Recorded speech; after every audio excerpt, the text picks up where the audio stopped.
Ogun State is strategically located. It shares boundaries with most of the southwestern states in Nigeria as well as Benin Republic, a quality that earned it the appellation the Gateway State.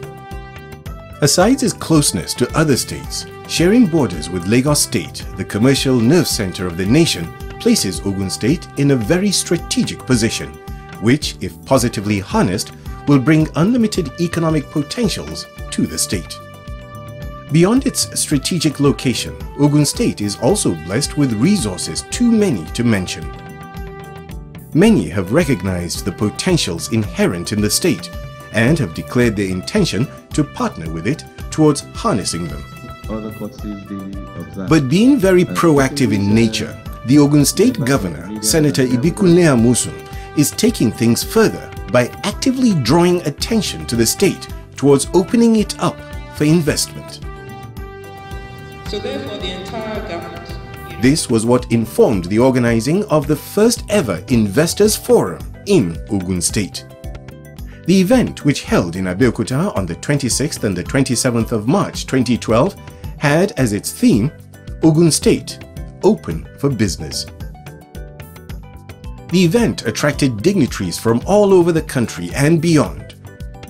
They included governors, ministers, members of the National Assembly, and captains of industry, both from within and outside the country, amongst others. The dignitaries started arriving a day before the event, and they were warmly received by the state governor, Senator Ibikunle Amosun.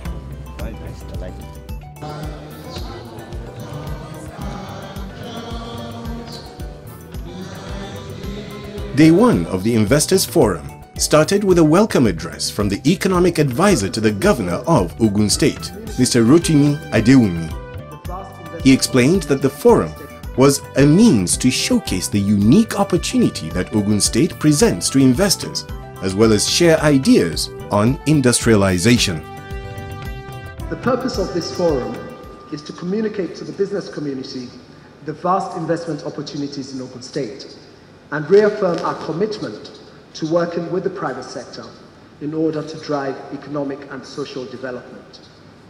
I have no doubt that by the end of this two-day interactive forum, we would have demonstrated the very best of Nigeria. And I'm sure that you will all be convinced that Ogun State is truly open for business. Thank you and welcome.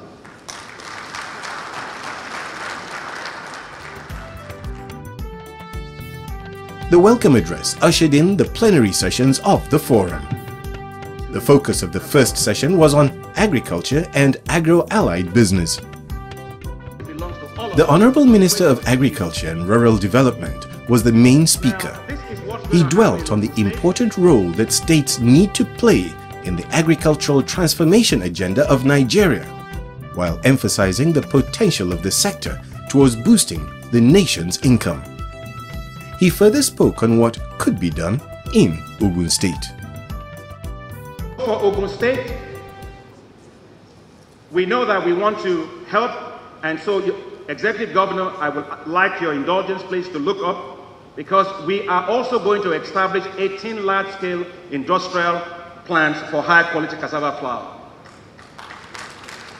Because there are those in the flour mills that will take me to task and say, you don't have the quantity, you don't have the quality, you don't have the price. Well, we are going to have the quantity, we are going to have the quality, and we are going to have the price competitiveness, because this country belongs to more than just a few. This country belongs to all of us, and we must create jobs for people. The minister's speech was followed by a presentation by the Ogun State Commissioner for Agriculture, where he explained in detail the agricultural potentials of the state, which, according to him, is open to private investors to take advantage of. We are also committed to the provision of an enabling environment for agricultural production, provision of improved infrastructure to farmers, and finally, provision of supportive and favorable agricultural policies for our development. The first plenary sitting was wrapped up with comments from the Special Advisor to the President on Economic Matters and Group Managing Director, CEO, Union Bank of Nigeria, PLC. If you Also speaking, Governor Patrick Yakowa of Kaduna State and Governor Rauf Aregbesola of Osun State emphasized the need for states to collectively key into agricultural development for economic transformation. All the states in the country can invest in these two sectors: agriculture, mining, and of course industrialization. If you talk about mining or agriculture, industrialization is a necessary component because you're talking about adding value to what you are producing.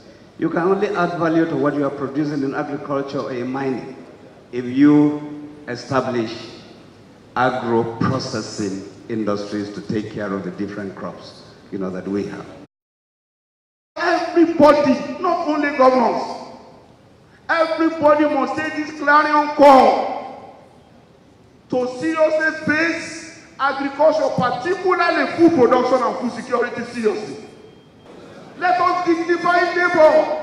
Let's dignify farming. Otherwise, we might go into extinction. Thank you. It gives me great pleasure to congratulate Ogun State for this successful outing. You cannot expect less. If you look at the historical perspective of Ogun State, if you look at the current governor of Ogun State, who is very much intellectually endowed. So on this note, distinguished ladies and gentlemen, I consider it unforgivable and unpardonable if Ogun State does not become a leading economically, socially, and educationally #1 in Nigeria.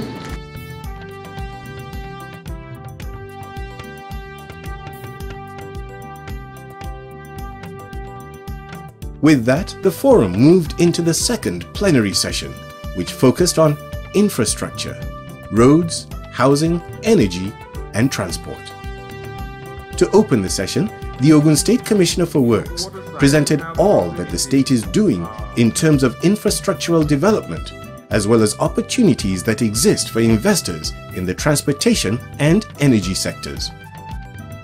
In Ogun water side, we have proximity to Lagos. And if you were to bridge the water in Ogun water side, you could cut the journey to the eastern part of the country for about 5 hours. I mean, you cut 5 hours away from your journey. And there's ample opportunity here for investors as well to come in by having a bridge on the water side.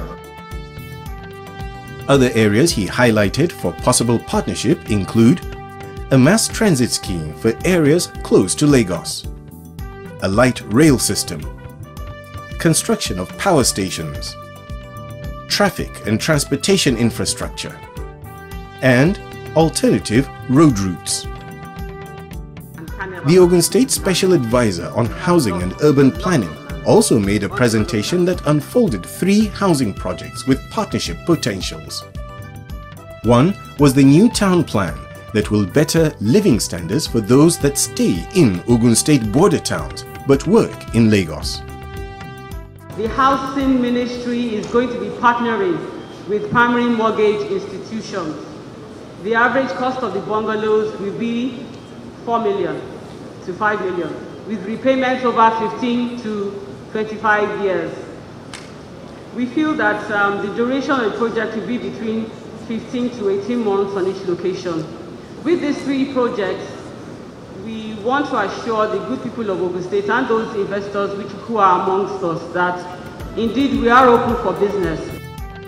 In his contribution, the Managing Director, CEO of Eco Bank, reiterated that Ogun State has a unique advantage of its proximity to Lagos, which makes the plans workable.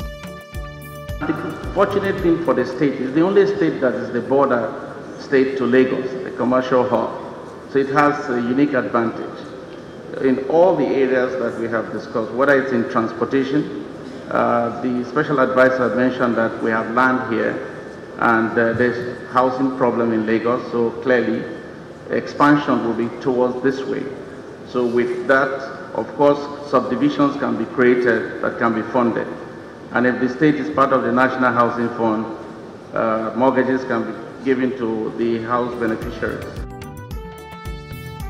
In his speech, the chief host, Senator Ibikunle Amosun, disclosed that his vision for Ogun State is a typical example of development in Nigeria. It is a consensus view that there's a considerable upside potential in Africa. It is not possible to talk about Africa without mentioning Nigeria. And I believe that it is not possible to talk about Nigeria without mentioning Ogun State. In the next few years, this tale shall be a barometer for Nigeria's socio-economic development. He therefore called on investors to join Ogun State in fully maximizing its potentials, as his administration is determined to create a conducive environment for business to thrive.